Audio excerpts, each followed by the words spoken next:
At ito na guys, ang 58 million naka-ready na ang kanilang mga gamit para sa magiging project ngayong taon na to at mag-e-end next year dito sa may district ng Kalinan. District 3 ito ng Davao City. So ano pang hinihintay nyo? Let's go! Tapat pala yan ng Davao River.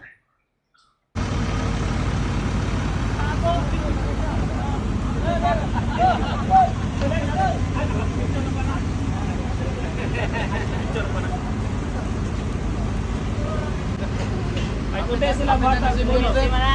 70 na.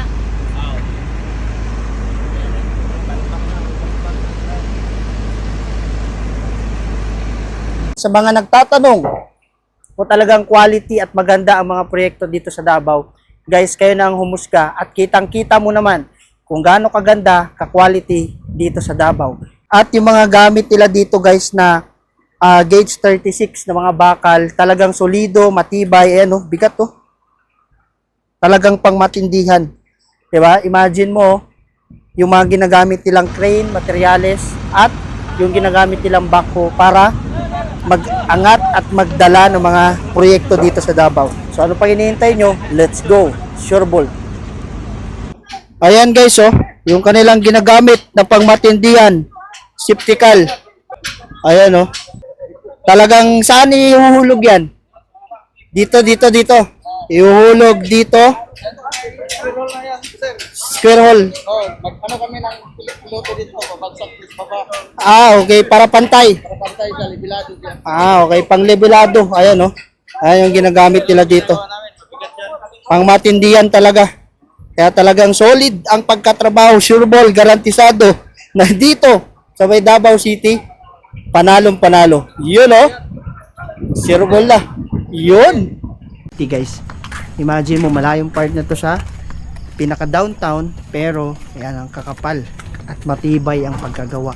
So patunay lang talaga na hindi tinipid ang mga proyekto dito. Kaya alam nyo na, kayo na ang humusga kapatid, makikita mo naman kung gaano ka quality.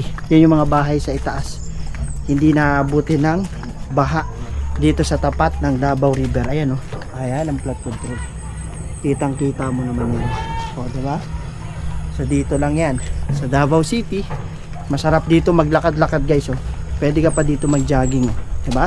Pwede ka tumakbo-takbo dito. Kitang-kita mo yung pinaka flood control nila dito. Let's go. Ganto siya ka lalaki. Ayan kitang-kita naman. Mabigat. Talagang makakapal yung mga bakal na ginagamit sa mga flood control dito sa Davao. Ayan ganyan siya kakapal. Imagine mo, pang matindihan talaga. So patunay lang talaga na matibay. Bigat mga pang-imbornal nila para dumaloy ang tubig